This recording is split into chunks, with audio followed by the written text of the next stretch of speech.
बिस्मिल्लाहिर्रहमानिर्रहीम। स्टूडेंट्स अस्सलाम वालेकुम। उम्मीद है आप सब लोग खैरियत से होंगे। तो मोस्ट वांटेड वीडियो जो मिड टर्म की प्रिपरेशन के लिए MTH 100 सब्जेक्ट जनरल मैथमेटिक्स के स्टूडेंट्स के लिए ये एक खुशखबरी से कम नहीं है। ये वीडियो एक खुशखबरी से कम नहीं है क्योंकि ये 100+ MCQs वाली वीडियो होने जा रही है। इसमें इंशाल्लाह ताला 106 MCQs होंगे मिड टर्म की प्रिपरेशन के लिए। और दूसरा बाहर जो है वो 100 लिखे हुए हैं लेकिन अंदर 106 MCQs पूरे होंगे इंशाल्लाह। और ये 2025 के फॉल स्टूडेंट्स के लिए गिफ्ट है ये एक मेरी तरफ से। और आपका क्या काम है, और ये चीज़ वीडियो फुल चीज़ों को कंसेप्ट के साथ करेगी एक्सप्लेन, ठीक है। और आंसर्स भी सारे इंशाल्लाह ताला वेरीफाइड है। कोई भी अगर गलती नज़र आए किसी को, उम्मीद तो है कि नहीं होगी, लेकिन फिर भी वो व्हाट्सएप नंबर पे कांटेक्ट कर सकता है। और आपने ये वीडियो पूरी वॉच करनी है, ठीक है। फिर ना कहिएगा कि मतलब ये क्वेश्चन आया नहीं है, हो सकता है आप वो स्किप कर दें।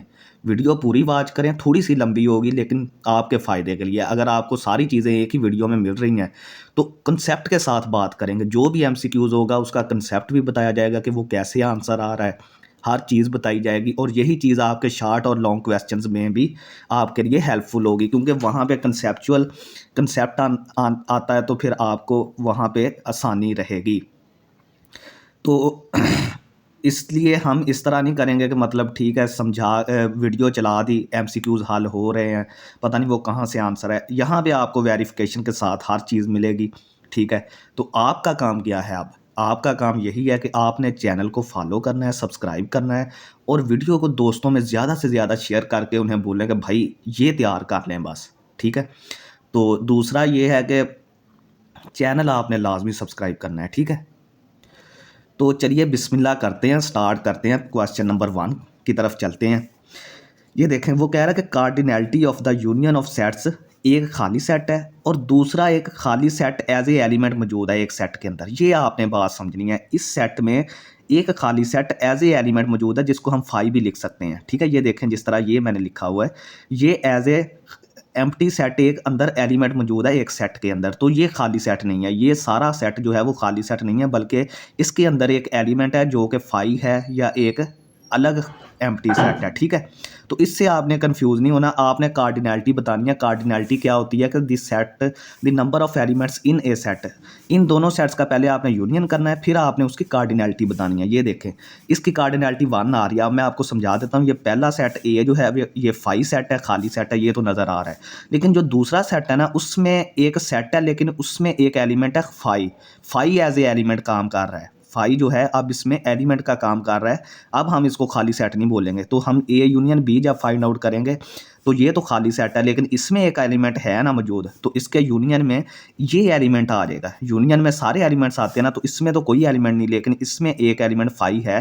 तो इसलिए ए यूनियन बी का आंसर फाई आ गया। और फाई हमारे पास, हमने इसकी कार्डिनैलिटी बतानी है ए यूनियन बी की, तो ये हमारे पास आ गई 1। इसमें एक एलिमेंट मौजूद है फाई, ये 1 आ गया। ये थोड़ा सा समझाने वाला था, आगे इंशाल्लाह हम चलते जाएंगे। If A is equal to 1 2 3 and B is equal to 2 3 4 then union of A and B has 4 elements, ठीक है। 1 2 3 4 यानी कि ये हमें 2 सेट्स गिवन थे और ऑप्शंस इस तरह के थे कि इंटरसेक्शन ऑफ 2 सेट्स और 4 एलिमेंट्स इस तरह के थे। लेकिन करेक्ट उसमें यही था कि अगर आप इस दोनों सेट्स का यूनियन लें तो इसमें 4 एलिमेंट्स आते हैं, 1 2 3 4। नेक्स्ट है कि a matrix A has an order 2x5 and matrix B has an order 5x3 then order of matrix A cross B, ठीक है। अगर आपके पास एक मैट्रिक्स ए है जिसका ऑर्डर 2x5 है, यानी कि उसमें 2 रोज़ हैं और 5 कॉलम्स हैं, और दूसरा मैट्रिक्स बी है जिसमें 5 रोज़ हैं और 3 कॉलम्स हैं। जब आप उसको मल्टीप्लाई करेंगे ना, तो मैट्रिक्स जो हासिल होगा ए बी मैट्रिक्स, उसका जो ऑर्डर होगा वो 2/3 होगा, यानी उसमें 2 रोज़ होंगी और 3 कॉलम्स होंगे, ठीक है। If F of x is equal to x minus 1 and ji of x is equal to 1 minus X, then आपने कंपोजिशन फंक्शन फाइंड आउट करना है। G of F into X find out करना है। इसका क्या तरीका है, ये इस तरह के काफ़ी सारे क्वेश्चन आएंगे, ये आप यहाँ पे समझ लें। ये देखें, ये जी पहले है, इसको पहले लिख के बड़ी ब्रैकेट्स के अंदर एफ ऑफ एक्स को इकट्ठा करके लिख दें, जो बाद में चीज़ है उसको अंदर ब्रैकेट्स में लिख दें, ठीक है, बड़ी ब्रैकेट्स में। अब देखेंगे जी वैसे ही आ गया, एफ ऑफ एक्स की वैल्यू हमारे पास क्या है, वन, एफ ऑफ एक्स की वैल्यू है एक्स माइनस वन, तो हमने इसकी जगह पे एक्स माइनस वन रख दिया। अब हमारे पास इस चीज़ का क्या मतलब है, इस चीज़ का मतलब ये है कि जी ऑफ एक्स में जहाँ जहाँ एक्स है ना, जी ऑफ एक्स में जहाँ जहाँ पे एक्स है वहाँ पे आपने ये चीज़ पुट करनी है। तो ये हमारा जी ऑफ एक्स है, ये वन वैसे ही आ गया, माइनस भी वैसे ही आ गया, और एक्स की जगह पे हमने अब ये चीज़ पुट करनी है, तो ये चीज़ पुट कर दी। One minus x plus one हो गया ब्रैकेट्स ख़त्म करके, ठीक है। वन ये हो गया two minus x plus minus करके, ठीक है।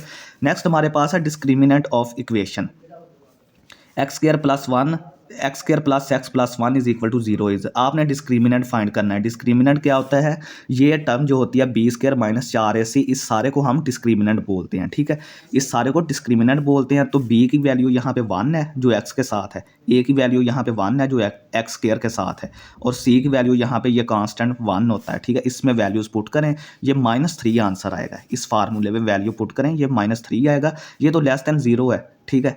ये भी उधर किसी ने क्वेश्चन गलत लगाया हुआ था, ग्रेटर देन ज़ीरो किसी ने लगाया हुआ था, तो इसके रूट्स जो हैं वो कम्प्लेक्स रूट्स आएंगे क्योंकि ये लेस देन ज़ीरो है, ठीक है।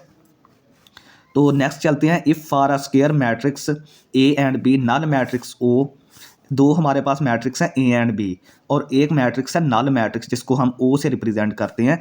अगर हमारे पास A B is equal to O हो, यानी दो मैट्रिक्स को हम ज़रब दें तो हमारे पास नल मैट्रिक्स आ जाए, तो इसका क्या यही मतलब है कि बी ए को अगर हम ज़रब दें तो वो भी ओ के मैट्रिक्स के बराबर ही आएगा, नल मैट्रिक्स के बराबर आएगा? नहीं, ऐसा बिल्कुल भी नहीं है। जनरली जो मैट्रिक्स मल्टीप्लिकेशन है ना वो कम्यूटेटिव नहीं होती, यानी कि A B is not equal to B A, ये होल्ड करता है, यानी कि ए बी जो है वो बी ए के मल्टीप्लिकेशन के बराबर कभी भी नहीं आता मैट्रिक्स में। तो देखेंगे अगर ए बी ज़ीरो के बराबर आ गया तो ये लाजमी नहीं है कि बी ए भी ज़ीरो यानी नल मैट्रिक्स के बराबर आए, तो ये स्टेटमेंट हमारी फॉल्स है। तो बी ए जो है वो जर्नल में बी ए जो है वो नल मैट्रिक्स के बराबर नहीं भी आएगा, ठीक है। Which of the following is an example of empty set, empty set की एग्जाम्पल कौन सी है? इसमें ऑप्शंस अजीब अजीब दिए हुए थे कि एक्स जो है x is equal to x, ठीक है, R real numbers x is equal to x, वो तो सारे रियल नंबर्स का सेट आ जाएगा, ठीक है। आपने याद रखना है कि अगर कोई रियल नंबर हम एक्स लेते हैं ना तो वो एक्स के बराबर भी होता है, यानी कोई भी रियल नंबर लें वो अपने आप के बराबर होता है। ये आपने प्रॉपर्टी ज़हन में रखनी है रियल नंबर की। अगर आपने 2 लिया है तो वो 2 के बराबर होगा। तो उसमें तो अगर सारे real number such that x is equal to x, वो तो सारे रियल नंबर आ जाएंगे, वो एम्प्टी सेट तो ना हुआ। फिर एक x is equal to zero दिया हुआ था, उसमें भी ज़ीरो एलिमेंट आ गया। एक एक्स इज़ इक्वल टू -1 दिया था, उसमें भी -1 आ गया। अब ये देखें, ये सारे ऐसे रियल नंबर्स हैं जो कि x is not equal to x, तो ऐसा रियल नंबर तो है ही कोई नहीं कि जो मतलब अपने आप के बराबर ही ना हो। तो इसका मतलब ये हमारा आंसर खाली सेट आता है, एम्प्टी सेट आता है, ठीक है। हर रियल नंबर अपने आप के बराबर होता है, ठीक है। इसने बोला है कि नहीं बराबर, तो इसका मतलब ये सेट जो है रियल नंबर्स का वो एम्प्टी सेट होगा। ये set has dash objects, set में वेल डिफाइंड और डिस्टिंक्ट ऑब्जेक्ट्स होती हैं, ठीक है। Every real number is a complex number, her real number जो होता है वो कम्प्लेक्स नंबर होता है। रियल नंबर को हम अगर फॉर एग्जांपल हमारे पास 3 है ना कोई रियल नंबर, तो इसको हम कम्प्लेक्स नंबर में एज ए इस तरह विद ज़ीरो इमेजिनरी पार्ट, ये रियल पार्ट होता है और ये इमेजिनरी पार्ट होता है अयोटा वाला। तो हम 3 को इस तरह लिख सकते हैं ना, 3 + 0 अयोटा, 0 अयोटा की कोई वैल्यू नहीं है तो हम इसको 3 + 0 अयोटा लिख सकते हैं। तो हर रियल नंबर जो है वो कम्प्लेक्स नंबर होता है लेकिन उसका इमेजिनरी पार्ट 0 होता है, ठीक है। इसको हम इस तरह लिख सकते हैं, इसलिए हर रियल नंबर कम्प्लेक्स नंबर होता है।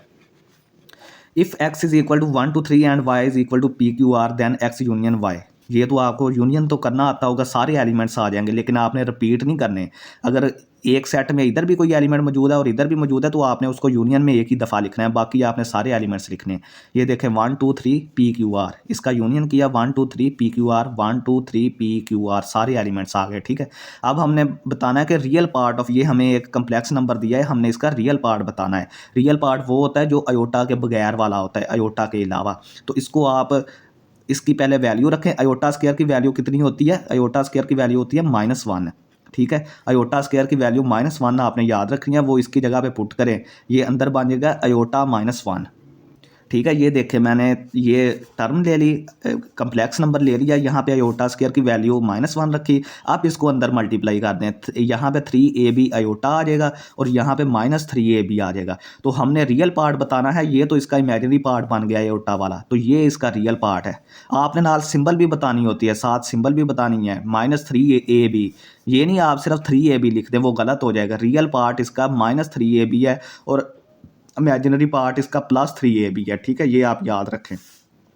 22/7 is an example of dash number. Rational number है, जब किसी भी नंबर को हम फ्रैक्शन में लिख सकें, p/q की शक्ल में कोई भी नंबर ऐसा हो जिसको हम p/q की इस तरह बटे की शक्ल में लिख लें तो वो रैशनल नंबर होगा। ये आगे नेक्स्ट भी क्वेश्चन आएंगे, वो मैं आपको बताऊंगा वहाँ पे।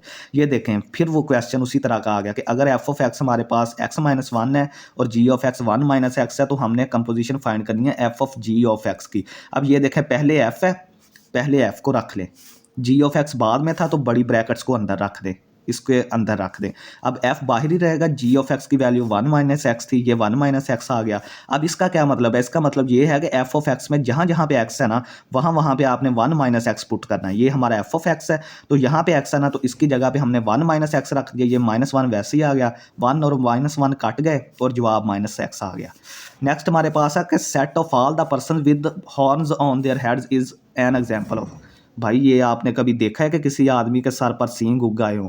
यही उसने बोला है कि आपने ऐसे तमाम पर्सन्स का सेट बनाए जो कि जिनके सर पर जो है वो सींग हो। तो भाई इस तरह का तो कोई भी बंदा नहीं होता, तो इसका मतलब है ये सेट हमारा एम्प्टी सेट होगा या फाई सेट होगा, खाली सेट होगा। ठीक है, अब ये जो नंबर्स हैं ना, इस तरह की बहुत सारी चीज़ें आई हैं। मैं आपको यहाँ पे थोड़ा सा बता देता हूँ कि the number 1.256 256 256 256 and so on is an example of. देखें कि अगर हमारे पास एक दो टाइप्स होंगी रैशनल नंबर्स की, रैशनल नंबर्स की दो टाइप्स होंगी। एक वो होंगी जो तो कुछ अशारिये वाली टर्म्स के बाद, डेसिमल पॉइंट्स के बाद ख़त्म हो जाएगा, टर्मिनेट हो जाएगा, वो भी हमारा रैशनल नंबर होगा। एक वो नंबर होगा, उसी नंबर को फिर हम p/q की शक्ल में भी लिख सकते हैं। अगर कोई डेसिमल के पॉइंट नंबर ख़त्म हो जाता है ना, तो फिर हम उसको बटे की शक्ल में भी लिख सकते हैं। ठीक है, उसका अशारिया ख़त्म करके उसको बटे की शक्ल में लिख दें तो वो रैशनल नंबर बन जाएगा। अब मसला एक और है, मसला एक और है कि ये नंबर ख़त्म नहीं हो रहा। जो ख़त्म हो गया वो तो चलो रैशनल नंबर हो गया हमारे पास।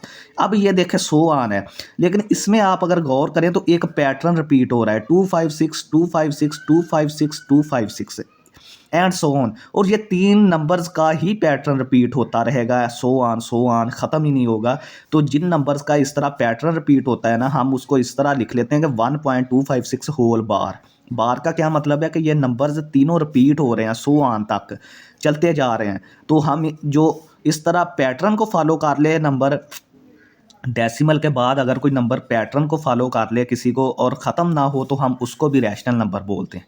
रैशनल नंबर की अब मैंने आपको तीन टाइप्स बता दी हैं कि एक तो वो जिसको हम बटे की शक्ल में लिख दें, दूसरा वो जो अशारिया डेसिमल के बाद कुछ पॉइंट्स के बाद ख़त्म हो जाए, टर्मिनेट हो जाए, एक वो बताइए कि जो मतलब टर्मिनेट ना हो लेकिन उसमें एक पैटर्न आ रहा हो, तो उसको भी आपने रैशनल नंबर बताना है। ठीक है, नेक्स्ट हमारे पास है range of the function f(x) is equal to 1/x is.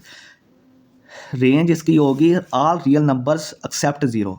इसका जवाब रेंज क्या होती है कि जब आप एक्स में कोई जब आप फंक्शन में कोई एक्स की जगह पे इनपुट्स डालते हैं तो उसका जो जवाब आता है वो रेंज होती है। ठीक है, हमेशा याद रखें कि जो रेंज होती है ना, वो फंक्शन में जब हम वैल्यूज़ पुट करते हैं तो जो उसका जवाब आता है ना, वो उसकी रेंज होगी। तो इस फंक्शन के सारे जवाब आ सकते हैं, सारे रियल नंबर्स जवाब आ सकते हैं सिवाय ज़ीरो के।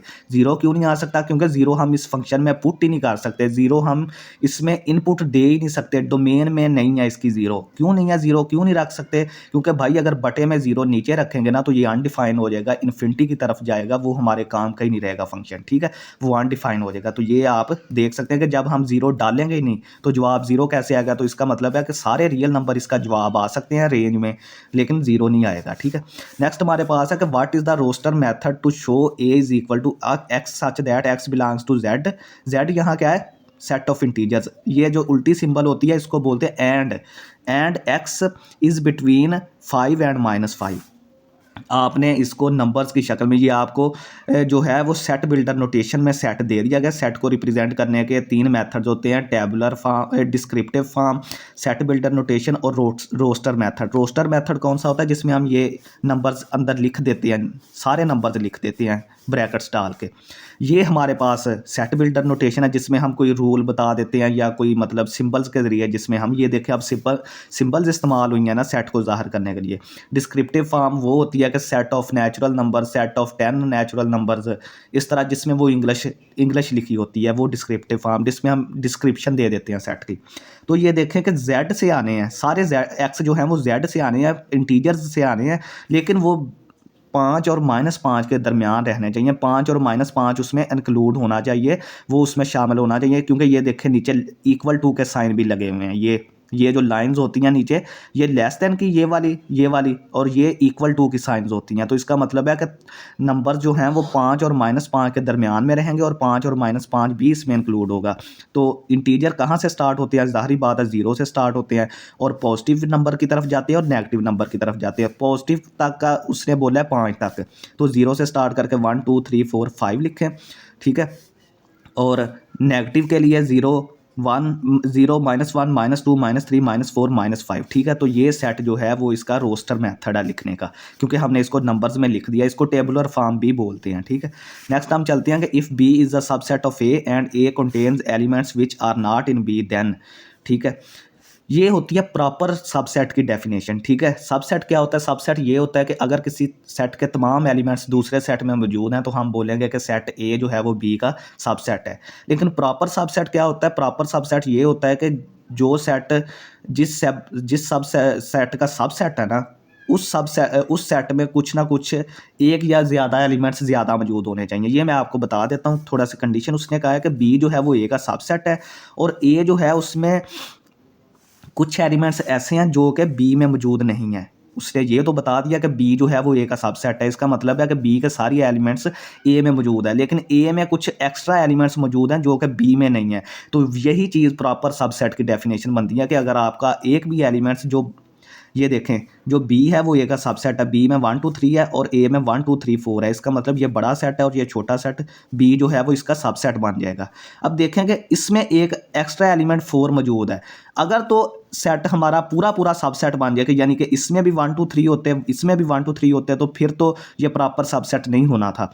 अगर ए सेट में कोई ऐसे एलिमेंट्स मतलब 1 2 3 ज़्यादा मिल जाए हमें, कम से कम एक एलिमेंट अगर ज़्यादा ए सेट में मिल जाए तो फिर बी सेट जो है वो ए सेट का प्रॉपर सबसेट बन जाता है, ठीक है। ये देखें, इसकी हमने डोमेन बतानी है फंक्शन की। ये देखें, मैंने आपको बताया था ना कि डिनोमिनेटर में हमारा 0 नहीं होना चाहिए, बटे में 0 नहीं होना चाहिए। तो ऐसी आपने डोमेन ढूंढनी है कि बटे में 0 ना हो। बटे में 0 कब आता है? जब आप इसमें 2 डालेंगे।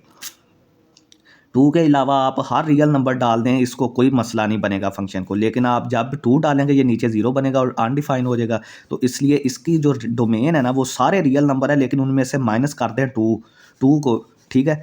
या आप लिख भी सकते हैं कि आर रियल नंबर्स एक्सेप्ट 2, ठीक है। इस तरह भी लिख सकते हैं और इस तरह भी लिख सकते हैं कि यानी 2 को हमने रियल नंबर से निकाल दिया है, बाकी सारे रियल नंबर इसकी डोमेन में आएंगे लेकिन सिवाय 2 के।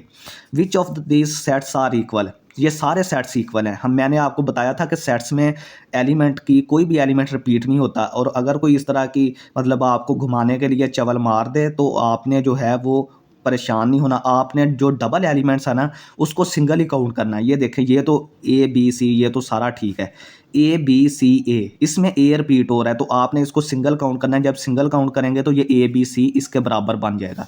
इसमें बी रिपीट हो रहा है तो इसको भी जब सिंगल काउंट करेंगे तो ये हमारे पास ए बी सी बनेगा। इसमें सी रिपीट हो रहा है तो इसको भी A B C he consider करना है। तो ये सारे सेट्स आपस में बराबर है। Domain of the function F of x is equal to minus x is, आपने याद रखना है कि जो भी पोलिनोमियल फंक्शंस होते हैं लीनियर हों, ये अब लीनियर पोलिनोमियल फंक्शन है, इसमें एक्स का दर्जा 1 है। जितने भी पोलिनोमियल फंक्शन होते हैं, पोलिनोमियल फंक्शन की डोमेन हमेशा ऑल रियल नंबर होती है, क्योंकि इसमें आप कोई भी रियल नंबर डाल लेना ये कभी भी अनडिफाइन नहीं होगा और ना ही कभी कम्प्लेक्स नंबर में जाएगा, ठीक है।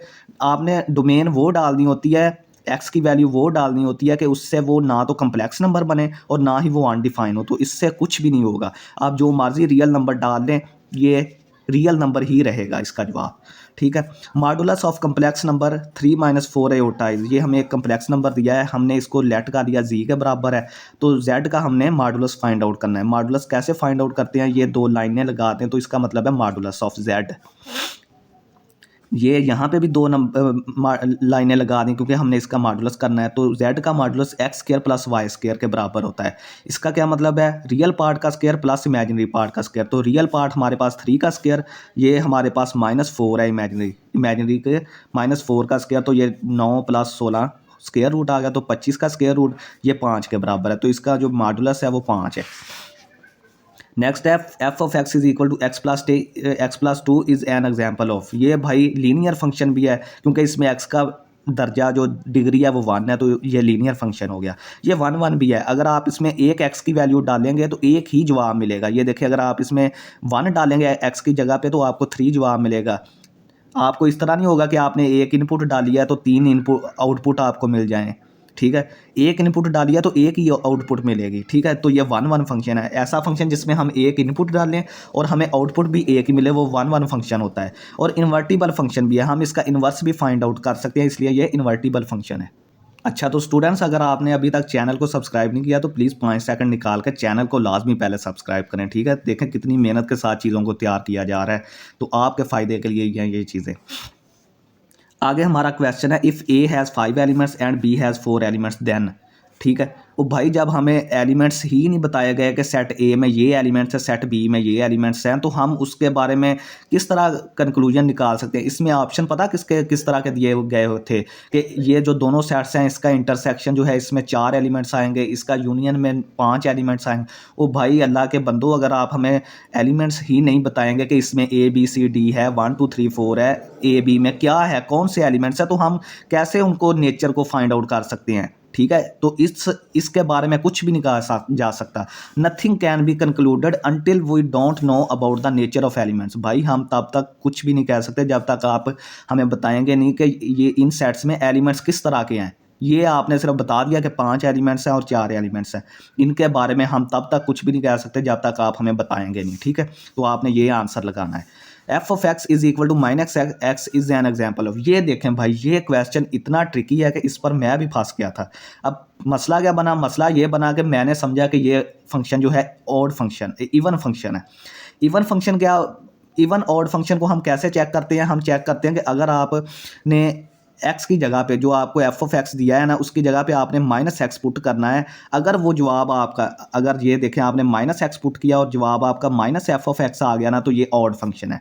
और अगर आपने -x पुट किया और जवाब आपका अगेन f ऑफ x ही आ गया, वही जवाब आ गया, तो ये इवन फंक्शन है। ठीक है, अब देखें कि मैंने जब यहाँ पे -x पुट किया ना, तो ये माइनस माइनस प्लस x हो गया, तो इसका मतलब है ये तो फिर भाई इवन फंक्शन होना चाहिए था, नहीं ये ऑड फंक्शन है। ठीक है, देखें मैंने जब यहाँ पे बताता हूँ मैं आपको, मैंने -x पुट किया, ये माइनस माइनस प्लस x हो गया।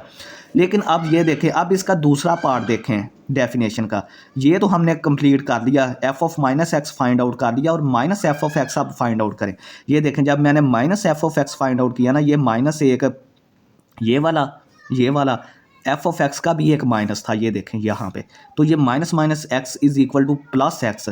ये देखें, अब ये और ये दोनों चीज़ें बराबर आ गई हैं, तो जब ये दोनों चीज़ें बराबर होती हैं तो फंक्शन हमारा ऑड होता है। तो ये देखें, इसने सेटिस्फाई कर दिया कि ये और ये दोनों चीज़ें बराबर हैं, तो भाई ये फंक्शन आपका ऑड फंक्शन है, याद रखें। ठीक है, नेक्स्ट हमारे पास है कि the determinant of identity matrix. Identity matrix कौन सा होता है कि उसके डायगोनल पर 1 1 होता है, बाकी सारी जगहों पर 0 होता है। इसका डिटर्मिनेंट हमेशा 1 के बराबर होता है। डिटर्मिनेंट कैसे फाइंड आउट करते हैं, इसको 1 को 1 से, डायगोनल को डायगोनल से ज़रब दे दें और इनको दरमियान में माइनस डाल के इन दोनों को ज़रब दे दें, तो 1 - 0 ये 1 आ जाएगा। नेक्स्ट हमारे पास है domain of function x - 1 square root is all real numbers. भाई देखें कि ये स्क्वायर रूट फंक्शन जो है ना, ये बहुत हरामी फंक्शन है। ठीक है, इसको आपने क्या करना है कि जो स्क्वायर रूट के अंदर है ना, अंदर आपने कम्प्लेक्स नंबर नहीं बनने देना। यानी कि अगर अंदर माइनस वाला कोई नंबर, आपने कोई ऐसा x पुट कर दिया इसमें, फॉर एग्जांपल आपने यहाँ पे 0 पुट कर दिया, तो अंदर तो -1 का स्क्वायर रूट बन गया। ठीक है, 0 - 1 -1 का स्क्वायर रूट बन गया, तो भाई वो तो कम्प्लेक्स नंबर बन गया। कम्प्लेक्स नंबर हमें चाहिए नहीं, तो आपने इसमें ऐसी चीज़ रखनी है कि ये अंदर या तो कम से कम 0 बने, ज़ीरो का स्क्वायर रूट तो ज़ीरो होता है जो कि रियल नंबर है।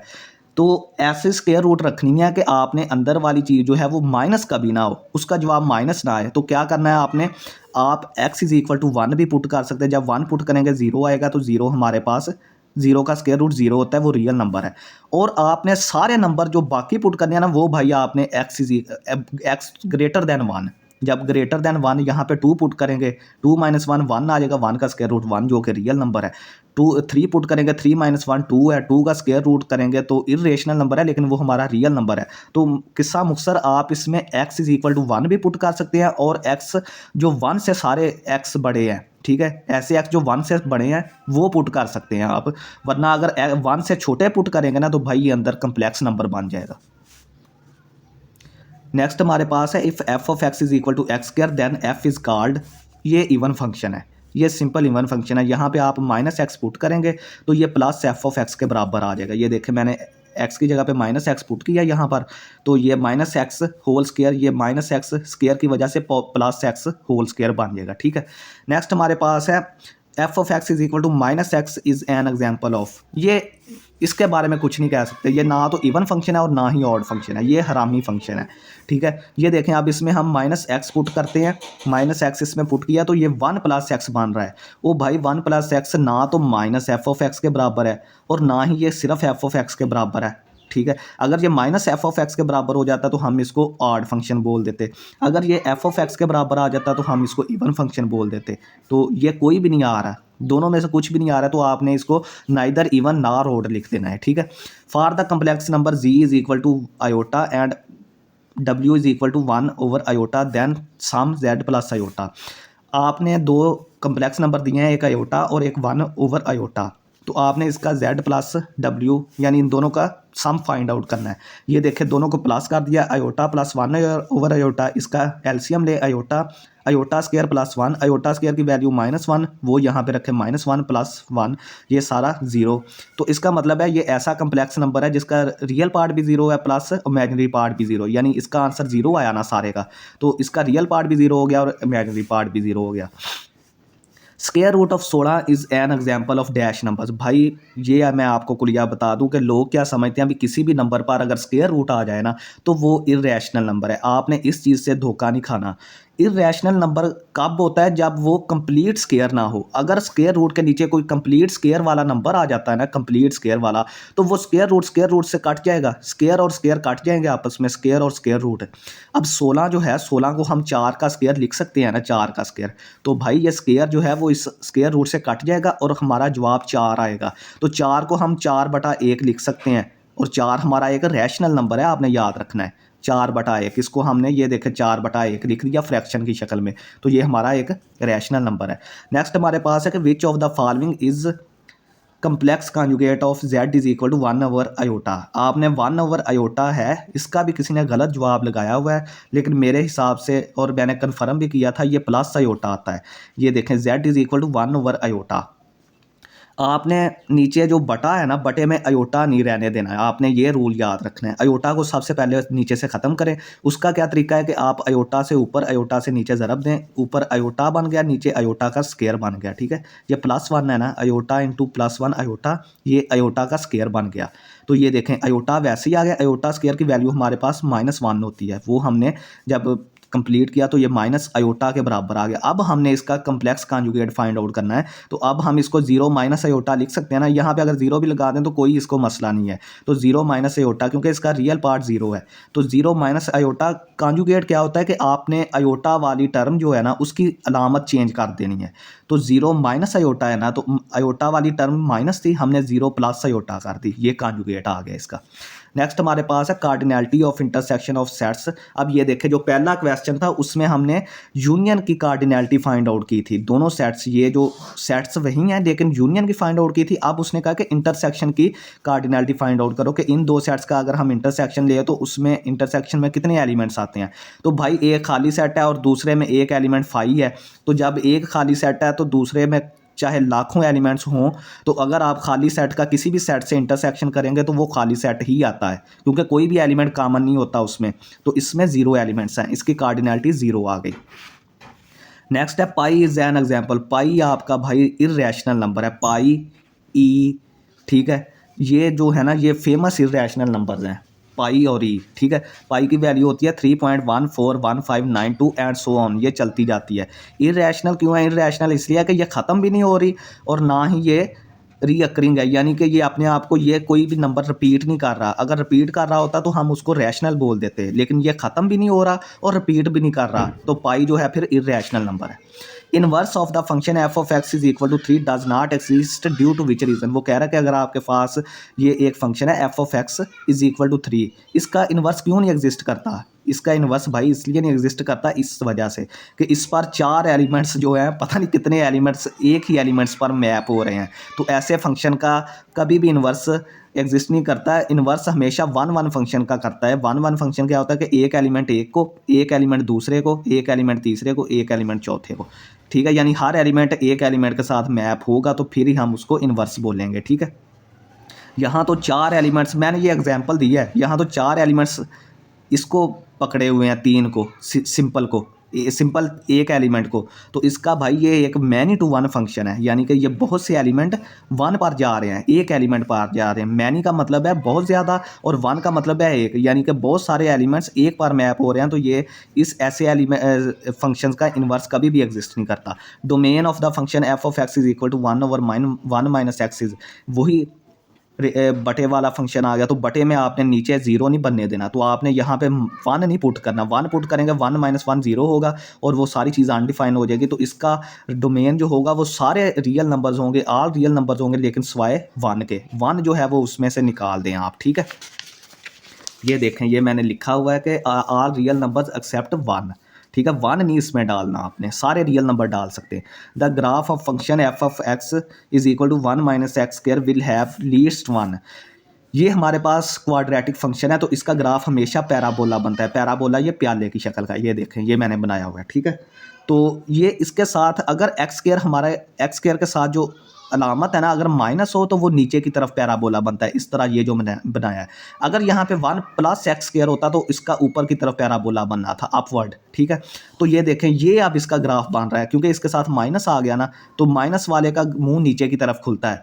तो देखें कि इसका मैक्सिमम एलिमेंट तो ये है यहाँ पर, ये यहाँ पर इस पॉइंट पर इसका फंक्शन का मैक्सिमम वैल्यू है, लेकिन मिनिमम कोई नहीं है। ये देखें, ये नीचे को चलता ही जा रहा है अप टू इन्फिनिटी तक, तो इसलिए इसका मिनिमम एलिमेंट आपको कोई नहीं मिलेगा। मैक्सिमम एलिमेंट वो होता है जो सबसे ऊपर हो, तो ये यहाँ पे जो सबसे ऊंचा पॉइंट है वो ये है, तो इसका मैक्सिमम एलिमेंट है, मिनिमम कोई नहीं है, क्योंकि ये देखें ये नीचे को चलते जा रहे हैं, ठीक है। The inverse exist only for non singular matrix, ठीक है। अगर किसी मैट्रिक्स का डिटर्मिनेंट 0 होगा तो उसका इनवर्स एग्जिस्ट नहीं करेगा, ठीक है। तो जिसका 0 होता है डिटर्मिनेंट, उसको हम सिंगुलर मैट्रिक्स बोलते हैं। तो नॉन सिंगुलर ऐसे मैट्रिक्स होते हैं जिनका डिटर्मिनेंट 0 के बराबर नहीं होता और उन्हीं का ही इनवर्स एग्जिस्ट करता है, उन्हीं का हम फाइंड आउट कर सकते हैं, ठीक है। Square root of 3 is an example, देखें वही काम आ गया ना। अब जो 3 है ना, इसको हम किसी का स्क्वायर नहीं लिख सकते। 3 को हम किसका स्क्वायर लिख सकते हैं? किसी का भी नहीं। तो जब 3 के ऊपर, 2 के ऊपर, 5 के ऊपर, 7 के ऊपर, इस तरह के नंबर्स के ऊपर स्क्वायर रूट आएगा ना, तो वो फिर इरेशनल नंबर बनेगा। अगर इस तरह के 16 के ऊपर, 4 के ऊपर और 9 के ऊपर, ये तो कंप्लीट स्क्वायर है, ये फिर रेशनल नंबर बन जाएंगे, ठीक है। Which of the following is real part of complex number z is equal to iota, ठीक है। इसमें ऐसा कम्प्लेक्स नंबर है जिसका सिर्फ इमेजिनरी पार्ट है, रियल पार्ट है ही नहीं, तो इसका मतलब इसका रियल पार्ट 0 है, ठीक है। Which of the following number system has solution of equation, ये भाई ये जो इक्वेशन है ना, इसका सोल्यूशन कम्प्लेक्स नंबर में जाता है। कम्प्लेक्स नंबर में क्यों जाता है ये देखें, +6 को उधर लेके गए, -6 हो गया। जब हमने x की वैल्यू निकालनी चाहिए तो ये x स्क्वायर पे स्क्वायर रूट लिया, ये x आ गया। जब इसका स्क्वायर रूट लिया ना, तो स्क्वायर रूट के नीचे माइनस आ गया, तो माइनस तो हमें रियल नंबर में मिलता ही नहीं है स्क्वायर रूट के नीचे, वो तो कम्प्लेक्स नंबर में चला जाता है। तो इसका मतलब है इसको हम 6 आयोटा लिख सकते हैं, ठीक है। यानी आयोटा जो होता है ना, वो -1 स्क्वायर रूट के बराबर होता है, ये आपने याद रखना है फॉर योर इन्फॉर्मेशन। तो -1 का स्क्वायर रूट इसमें अलहदा कर दें और 6 का बल्कि यहाँ पे भी स्क्वायर रूट रहेगा, 6 के ऊपर भी स्क्वायर रूट रहेगा, ठीक है। 6 का स्क्वायर रूट और आयोटा, इसको हम इस तरह लिख सकते हैं। तो ये कम्प्लेक्स नंबर बन गया, आयोटा आ गया इसमें। विच of the following is an example of infinite set, ठीक है। इसमें कैसे कैसे बेहुदा किस्म के उन्होंने ऑप्शन दिए हुए थे कि x is equal to zero, R real number such that x is equal to zero. तो भाई X is equal to zero दे रहे हो, वो तो उसमें तो एक एलिमेंट है सिर्फ zero. X is not equal to x, ये तो कभी हो ही नहीं सकता कि x not equal to x, ये मैंने आपको पहले भी बताया। एक्स इज़ इक्वल टू -1, तो उसमें भी एक ही एलिमेंट होगा -1 वाला।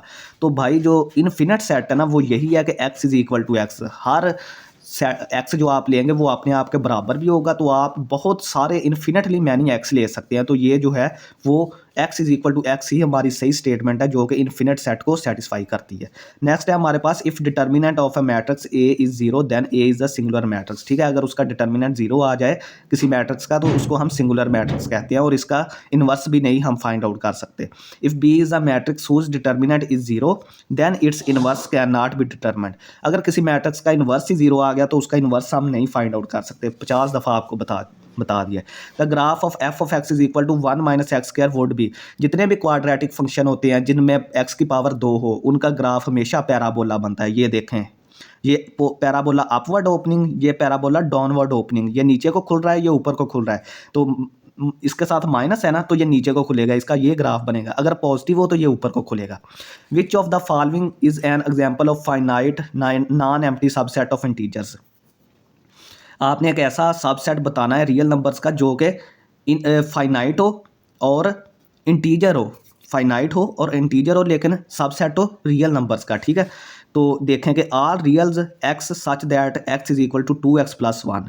ठीक है, तो आप इसमें कोई भी ऐसा एक्स डालेंगे, बल्कि यहाँ पे आई थिंक इनफाइनाइट होगा, यहाँ पे इनफाइनाइट होगा I think. Which of the following is an example of infinite non empty subset. ठीक है, आप इस इक्वेशन में ऐसे कोई भी एक्स डालते जाएं, आपको जो नंबर मिलेगा वो इंटीजर ही होगा। तो इंटीजर जो है वो सबसेट होता है सेट ऑफ रियल नंबर्स का। ठीक है, आप इसमें कोई भी एक्स डालते जाएं आपको हमेशा एक इंटीजर ही मिलेगा इस इक्वेशन में। ठीक है, तो वो सबसेट होता है रियल नंबर का। नेक्स्ट है कि 1.2 इज़ अ डैश नंबर। भाई 1.2 को हम 12/10 लिख सकते हैं, अशारिया ख़त्म करके नीचे 10 लगा दिया। ठीक है, तो 6/5 ये देखें काट के 6/5, तो ये भाई रैशनल है। ठीक है, इसको हमने P/Q की बटे की शक्ल में लिख लिया है। अब देखें कि ए हमारे पास 1 2 है और बी हमारे पास ए, बी है। तो रिलेशन ये जो है ये कौन सा रिलेशन है भाई, ये मैनी टू वन रिलेशन है। यानी कि दो एलिमेंट्स इस सेट के उसके एक एलिमेंट पर मैप हो रहे हैं। Many elements map on one element, तो इसलिए ये मैनी टू वन फंक्शन है। ये भाई बहुत से लोगों ने गलत लगाया हुआ है। यहाँ से भी आप देख सकते हैं, अगर ये एलिमेंट्स यहाँ पे रेंज के एलिमेंट्स ये वाले सेम हो तो इसका मतलब है कि आपके जो डोमेन के दो एलिमेंट्स हैं ना वो एक ही एलिमेंट ए पे मैप हो रहे हैं, तो मैनी टू वन बनेगा। ये मैंने आपको ग्राफ भी बना दिया है कि दो एलिमेंट जो हैं वो एक पर मैप हो रहे हैं, तो इसलिए ये मैनी टू वन हमारे पास फंक्शन है।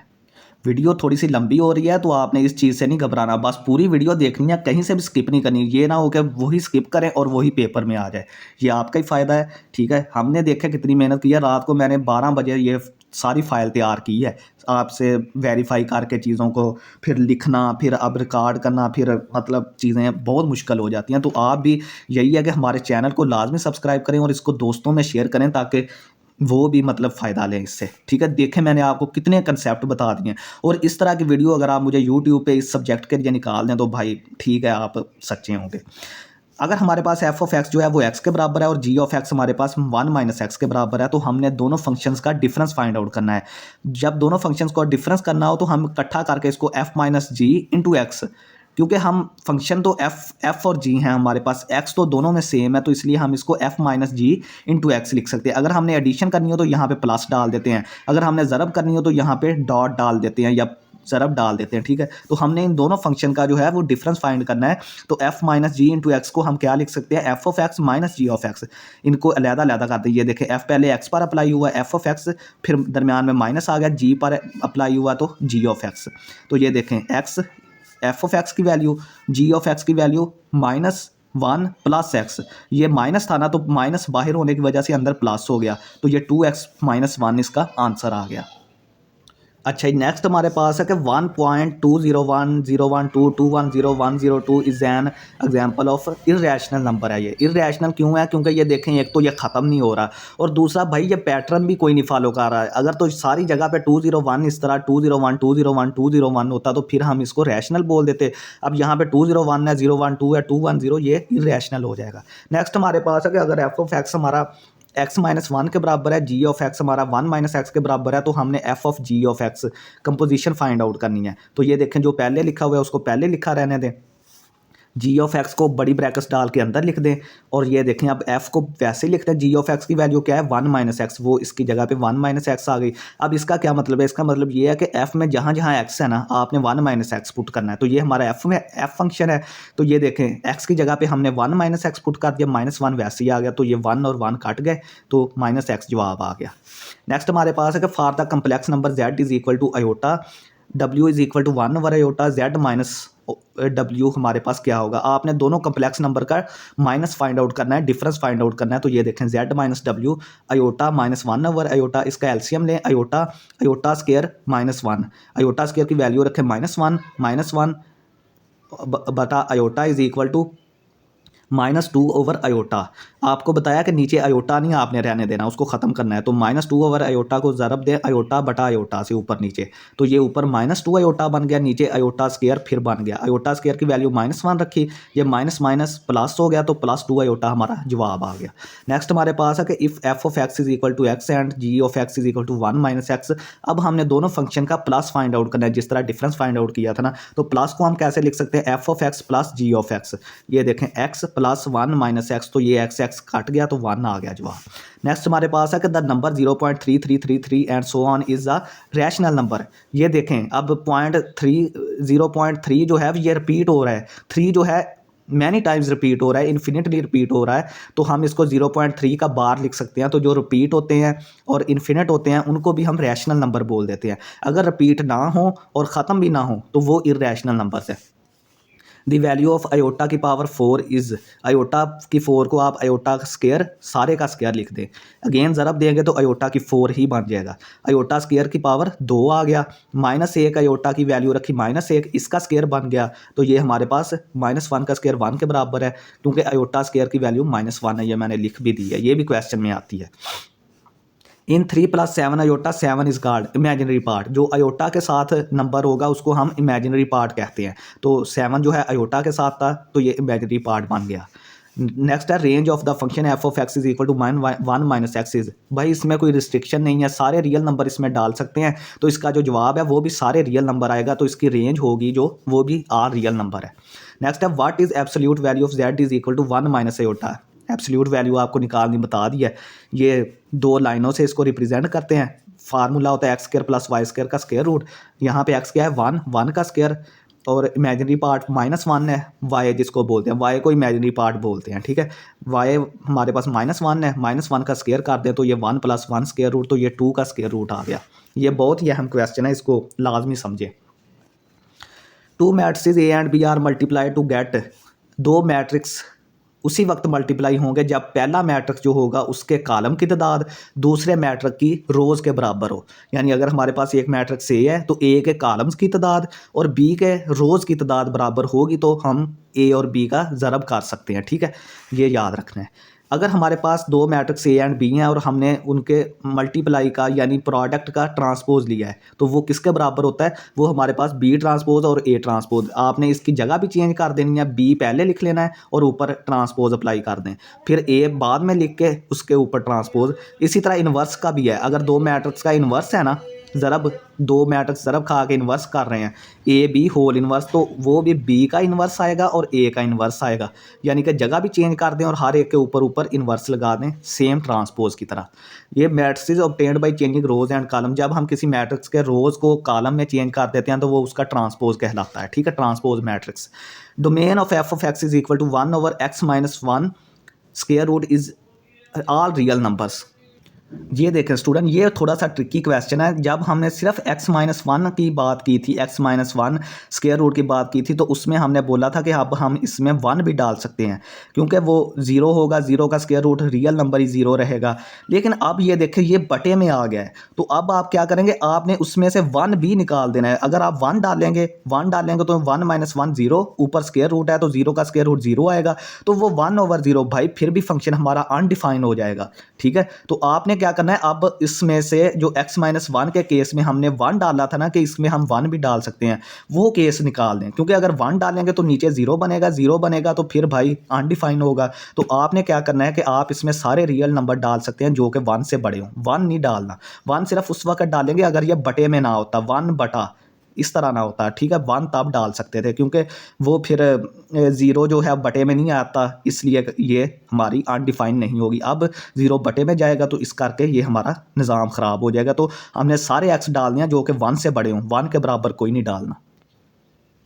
अच्छा जी, नेक्स्ट है हमारे पास कि अगर एक मैट्रिक्स में m रोज़ हैं और n कॉलम्स हैं, लेकिन m और n की तादाद बराबर नहीं है, m जो है वो n के बराबर नहीं है, तो भाई ये रेक्टेंगुलर मैट्रिक्स है। ये देखिए मैंने एग्जांपल भी लिख दिया है कि इसमें जो रोज़ हैं वो 2 हैं लेकिन कॉलम्स 3 है, यानी कि 2 इज़ नॉट इक्वल टू 3। ठीक है, तो ये हमारा रेक्टेंगुलर है। अगर 2 इज़ इक्वल टू 2 आ जाता, यानी कि जितने m है उतने ही n है, तो ये हमारा स्क्वायर मैट्रिक्स बन जाता, जो कि आप देख सकते हैं स्क्वायर मैट्रिक्स दूसरा होता है। ये अभी रेक्टेंगुलर शेप का, ये देखें यहाँ पे इस तरह करके रेक्टेंगल बनती है।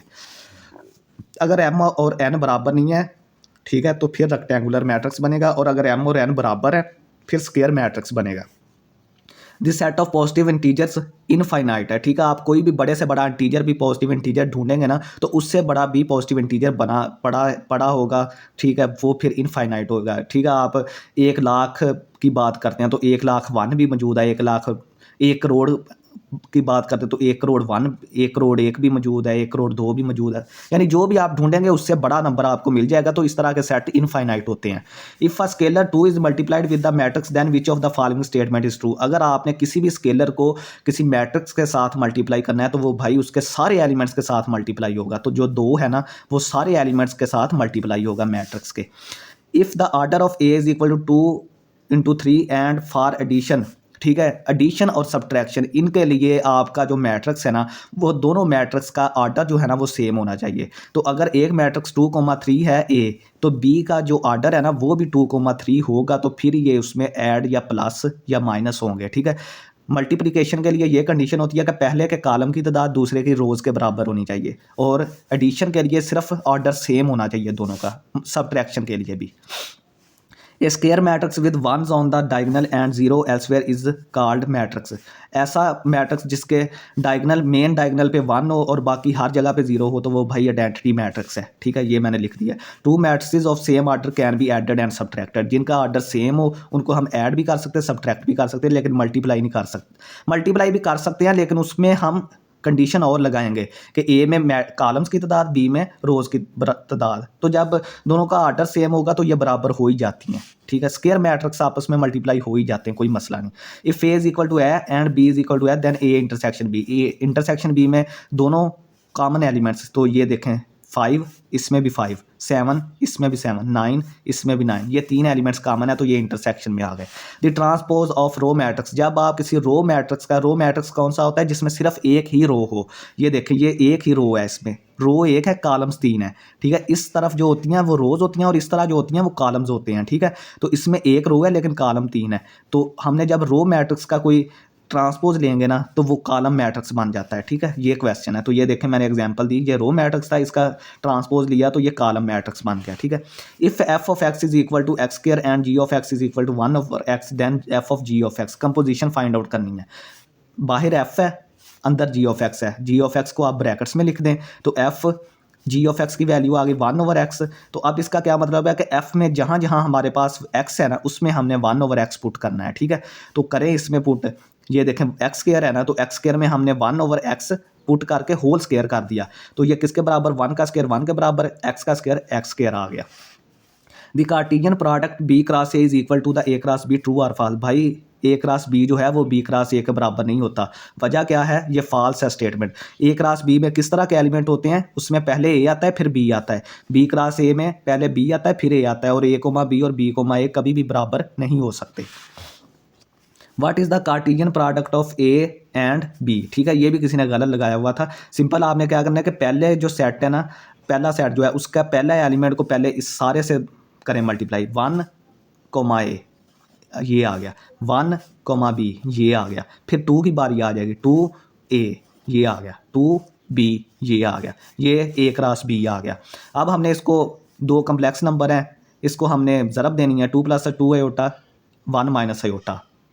ठीक है, ये देखें मल्टीप्लाई कर दें, पहले 2 को सारे से मल्टीप्लाई करें, फिर आपने करना है 2 आयोटा को सारे से मल्टीप्लाई, तो ये हमारे पास चीज़ें आ जाएंगी। ये 2 आयोटा प्लस माइनस वाला है तो ये कट जाएगा, और आयोटा स्क्वायर की वैल्यू हमने -1 रखी तो ये अंदर वाले को प्लस कर दिया इसने माइनस को, तो ये 2 ये था और +2 ये था, ये 4 आ गया जवाब। ठीक है, नेक्स्ट हमारे पास है the difference formula of sine into A minus B is sine A cos B minus cos A sine B. ठीक है, ये डिफरेंस से आप अगर प्रोडक्ट में जाना चाहते हैं, ये ट्रिग्नोमेट्री का फार्मूला है, इसको आप याद करें।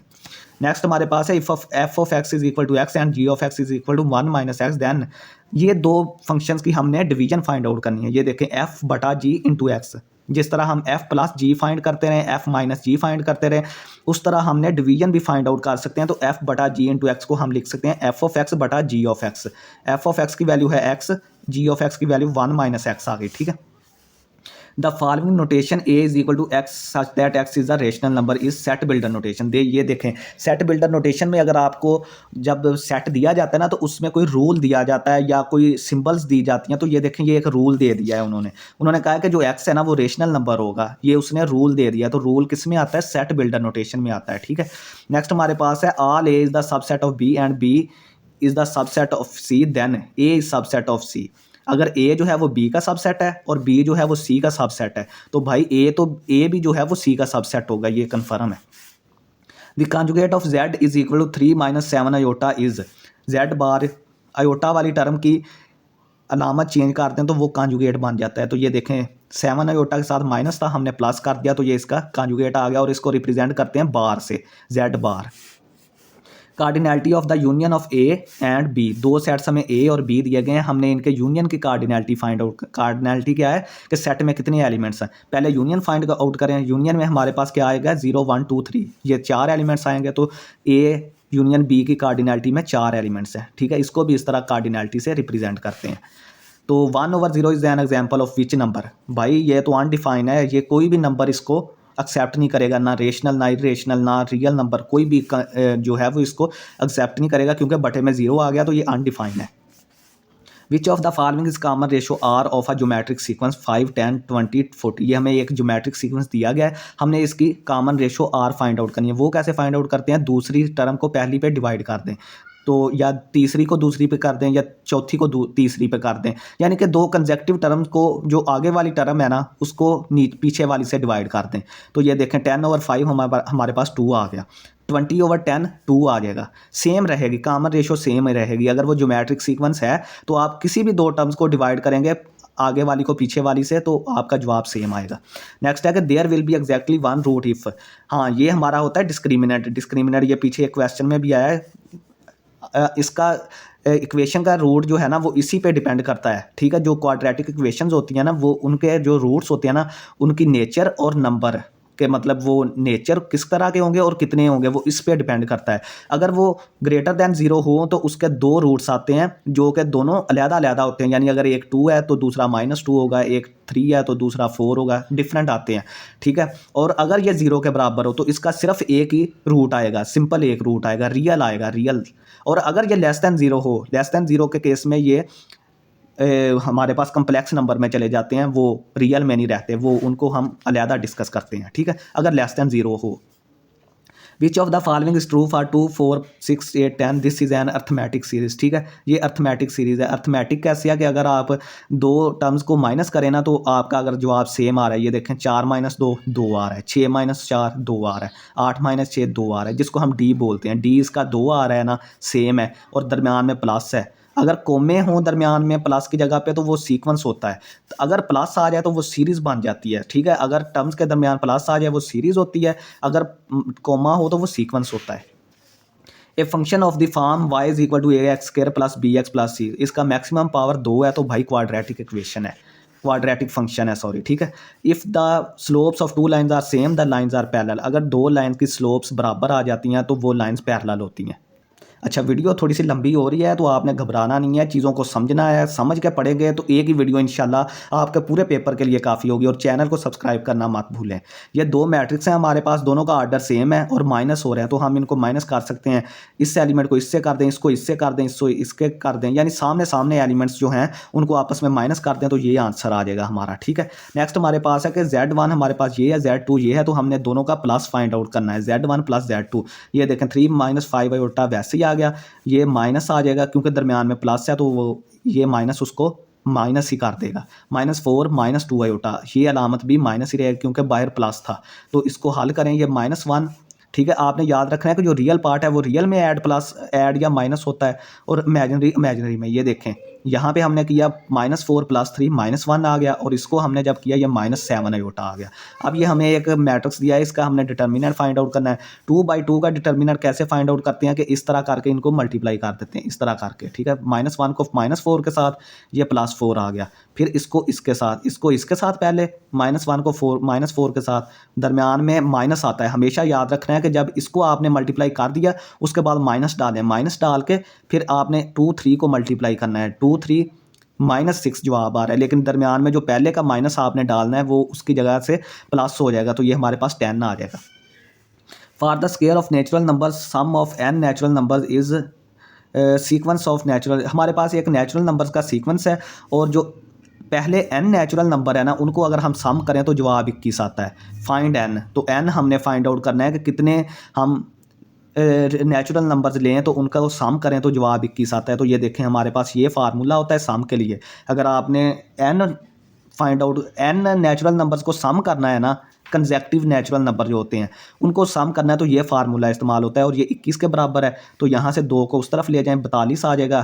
तो ये n को अंदर ज़रब दें, n² + n - 42, ये क्वाड्रेटिक इक्वेशन बनेगी। इसकी फैक्टराइजेशन करें, ये फैक्टराइजेशन आ जाएगी, यहाँ से n की 2 वैल्यूज़ आएंगी, ठीक है, -7 और n = 6। लेकिन -7 तो नेचुरल नंबर में होता ही नहीं, तो हमारा जवाब जो है वो 6 आ जाएगा। For a geometric sequence if second term is equal to fourth term then value of common ratio, ठीक है। उसने कहा है कि एक ज्योमेट्रिक सीक्वेंस है, उसमें अगर आपकी सेकंड टर्म जो है वो फोर्थ टर्म के बराबर है तो आपने आर की वैल्यू फाइंड आउट करनी है, ठीक है। फर्स्ट टर्म उसकी लाजमी बात है कि आर होगी, ठीक है। तो हमें फर्स्ट टर्म से काम ही नहीं है, सेकंड टर्म लेनी है। सेकंड टर्म हमारा होता है AR। अच्छा, सेकंड टर्म हमारी होती है AR और फोर्थ टर्म होगी फिर AR³। इन दोनों को बराबर करें, A से कट जाएगा, R = R³ आ जाएगा। R को उस तरफ ले जाएं, R³ - R, ये 0 के बराबर आ जाएगा। यहाँ से R कॉमन लें, R² - 1 आ जाएगा, बराबर 0 के है। R × R - 1 R + 1, इसको formula A = B A - B वाला फार्मूला लगा दें, ये 0 के बराबर हो। अब यहाँ से R की 3 वैल्यूज़ आ रही हैं। R की 3 वैल्यूज़ क्या हैं? एक तो R 0 के बराबर हो सकता है, एक R यहाँ से आएगा 1 के बराबर, एक R यहाँ से आएगा -1 के बराबर। लेकिन जो ज्योमेट्रिक सीक्वेंस है ना उसमें याद रखना है कि R कभी भी 0 नहीं हो सकता, कॉमन रेशो कभी भी 0 नहीं हो सकती। तो अगर 0 हो गई तो नेक्स्ट टर्म्स कैसे बनेंगी, ठीक है। तो ये 1 या -1 हो सकता है। What are the next terms in sequence 1 1 2 3 5 8, ठीक है। ये जो मैंने क्वेश्चन जहाँ पे देखा था ना वहाँ पे मेरे ख्याल में आंसर्स भी गलत थे ऑप्शंस। तो आपने ये देखना है कि ये एक फिबोनाची सीक्वेंस है। फिबोनाची सीक्वेंस क्या होता है कि 2 टर्म्स को ऐड करके अगली टर्म आती है। ये देखें 1 को 1 में ऐड किया 2 आया, 2 को 3 में ऐड किया 5 आया, 3 को 5 में ऐड किया 8 आया। अब हम 5 को 8 में ऐड करेंगे तो 13 आएगा और 13 में हम किसको ऐड करेंगे? 8 को ऐड करेंगे तो 21 आएगा। तो हमने 2 टर्म्स बतानी थी 13 एंड 21, ठीक है। What is 31st term of the sequence? ये जो हमारे पास एक सीक्वेंस है ना इसकी 31वीं टर्म क्या होगी? तो इसका मैंने आपको फार्मूला बता दिया है कि AN = A + N - 1 × D। ये फार्मूला बहुत सारी जगह पे इस्तेमाल होता है, इसको आप याद रखें, ये शार्ट में भी आएगा। तो यहाँ पे AN हमारे पास जो है जो हमने A 31 के बराबर है, यानी AN हमारे पास क्या होगा? 31, वो हमने फाइंड आउट करना है AN, ठीक है। AN हमारे पास N जो है वो 31 होगा, तो जब यहाँ पे N पुट करेंगे तो ये A 31 बनेगा, वो फाइंड आउट करना है। A हमारे पास होती है पहली टर्म जो कि 1 है। N हमारे पास यहाँ पे आ जाएगा 31, N 31 है, 31वीं टर्म फाइंड करनी है तो 31 है N हमारा। D हमारा होता है कॉमन डिफरेंस, ये देखें इसको इससे माइनस कर लें या इसको इससे या इसको इससे, सेम ही आएगा। D हमारा यहाँ पे 3 है, तो इसमें वैल्यूज़ पुट करें, ये देखें एक जगह पे 1, एन की जगह पे यहाँ पे 31 लिखें, 31, ठीक है, एन की जगह पे 31 लिखें, A1, तो ये देखें ये 31 किसके बराबर आ गया, A प्लस 30, ये 30 बना, ये 3 आ गया, तो ये 91 के बराबर आ गया। यानी इस सीक्वेंस की जो 31वीं टर्म है वो 91 है। Find the value of determinant, ये हमें एक 3x3 का मैट्रिक्स है, उसका हमने डिटर्मिनेंट फाइंड आउट करना है। तो ये भाई एक अपर ट्राइंगुलर मैट्रिक्स है।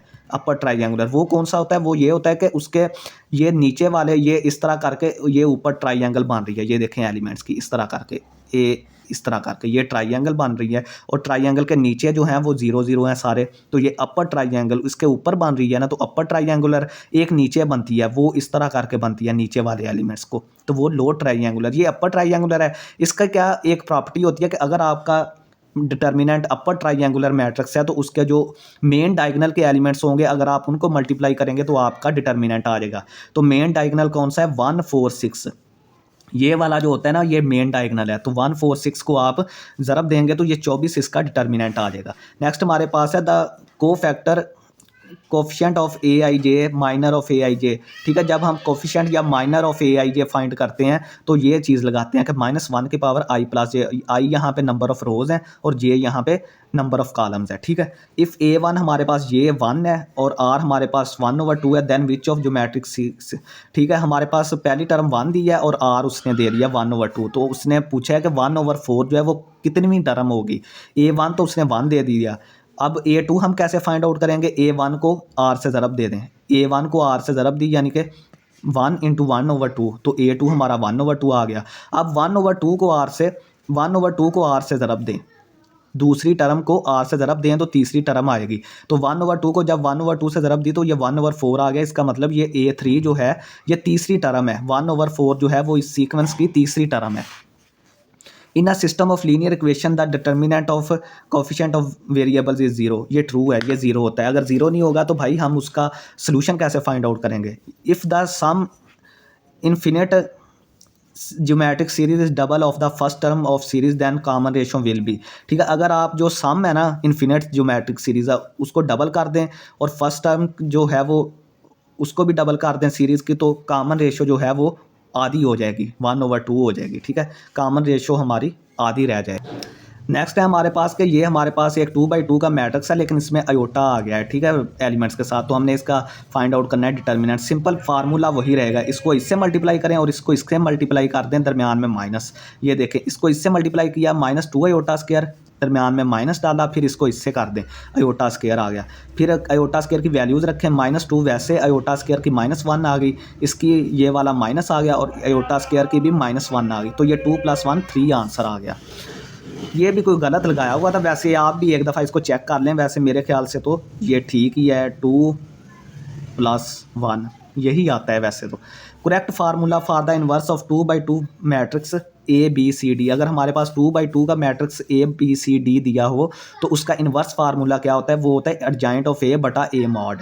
ये देखें ये जो चीज़ है ना इतनी, वो A मॉड को रिप्रेजेंट कर रही है। देखें कि ये देखें हमने मॉड कैसे फाइंड आउट करते हैं, पहले AD को मल्टीप्लाई करते हैं इस तरह करके, AD दरमियान में माइनस डाल देते हैं, फिर C को B को मल्टीप्लाई करते हैं ये इस तरह करके, ठीक है। तो ये देखें AD - BC आ जाएगा, लेकिन ये बटे में है तो इसलिए इसको मैंने 1/, इस शक्ल में लिखा है। और अर्जाइंट कैसे फाइंड आउट करते हैं, अर्जाइंट ये होता है कि ये दो एलिमेंट्स जो है ना ये वाले, इनकी आप जगह चेंज कर दें, यानी D को इस तरफ ले जाएं, A को नीचे ले आएँ, और ये जो एलिमेंट्स हैं दो, इनकी अलामतें चेंज कर दें, ये दोनों पॉजिटिव थे तो इसको हमने माइनस कर दिया। ये सारा फार्मूला जो है वो इनवर्स फाइंड आउट करने का 2/2 का, 3/3 का और तरीके से होता है, सही है। तो जनरल फार्मूला ये होता है एडजॉइंट ऑफ A बटा A मॉड। एडजॉइंट मैंने आपको निकालना सिखा दिया, A मॉड भी निकालना ये वाला सिखा दिया, ठीक है।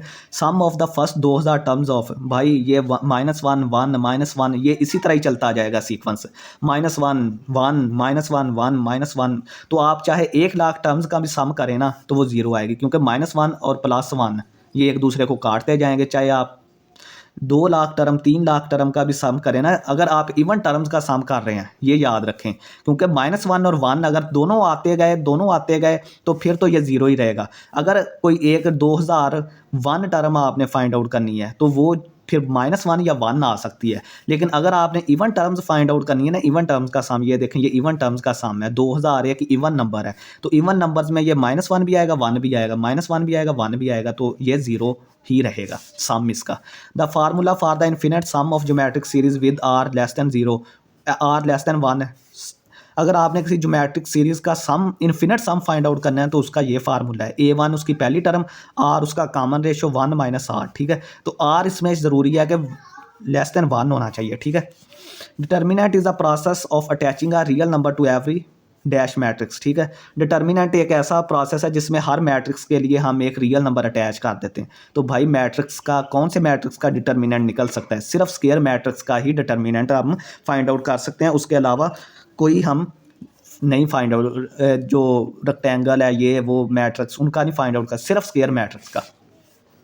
द 9999 टर्म ऑफ सीक्वेंस, वो कह रहा है कि ये हमारे पास -1 1 -1 1 हमारे पास ये सीक्वेंस है, तो आपने एक ऑड नंबर वाली टर्म फाइंड आउट, ये हमारे पास ऑड नंबर है ना, तो ऑड नंबर पे कौन सी टर्म आ रही है? ये देखें, पहले नंबर पे -1 आ रही है, तीसरे पे फिर -1 आ रही है, फिर पाँचवें पे -1 आएगी। इस तरह करते करते 9999 वाली जो टर्म होगी ना, वो भी -1 होगी, क्योंकि ये एक ऑड नंबर है ना, तो ऑड नंबर, ऑड वाली जगह पे -1 आ रहा है, ऑड वाली जगह पे -1 आ रहा है, तो ये हमारे पास क्या होगा? ये हमारे पास फिर -1 आ जाएगी, ठीक है। तो the explicit formula if a1 = 6 and d = 2, ये वही an = a1 प्लस इसमें a1 की वैल्यू डाल दें और d की वैल्यू 2 डाल दें, बस ये चीज़ है। ये लें भाई, दी एंड हो गया। यहाँ पे 106 MCQs इंशाल्लाह ताला, इसकी तरह की वीडियो आपको कहीं भी यूट्यूब पे नहीं मिलेगी, ठीक है। तो आपका क्या काम है कि सब्सक्राइब करना चैनल को, और इस वैल्यूएबल वीडियो को अपने फ्रेंड्स में लाजमी शेयर करें। तमाम आंसर्स करेक्ट हैं, ठीक है। हमने वो काम नहीं किया कि बस वीडियो चल रही है और कोई नहीं बताना कि क्या चीज़ कहाँ से, इसमें आपके शार्ट के और लॉन्ग के कंसेप्ट भी क्लियर हुए हैं। तो प्लीज़ हमारी सपोर्ट करें इस चीज़ में। अगर हम आपको इतना टाइम दे रहे हैं तो आप भी हमारा जो है वो इस चीज़ का रिगार्ड हमें इसी सूरत में दे सकते हैं कि चैनल को लाजमी, जो भी इस वीडियो पे आए, चैनल को लाजमी सब्सक्राइब करें। बहुत शुक्रिया स्टूडेंट्स, अल्लाह हाफिज़, और उम्मीद है नेक्स्ट भी इस तरह की वीडियोस आपके लिए बनाते रहेंगे। दुआ कीजिएगा हमारे हक़ में भी, आपके भी इंशाल्लाह पेपर अच्छे हों, कामयाब करें। बहुत शुक्रिया, अल्लाह हाफिज़।